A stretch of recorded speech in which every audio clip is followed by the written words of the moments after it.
اور جب تم سفر کو جاؤ تو تم پر کچھ گناہ نہیں کہ نماز کو کم کر کے پڑھو، بشرطے کہ تم کو خوف ہو کہ کافر لوگ تم کو ستائیں گے،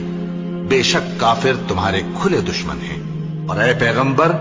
جب تم ان مجاہدین کے لشکر میں ہو اور ان کو نماز پڑھانے لگو تو چاہیے کہ ان کی ایک جماعت تمہارے ساتھ مسلح ہو کر کھڑی رہے،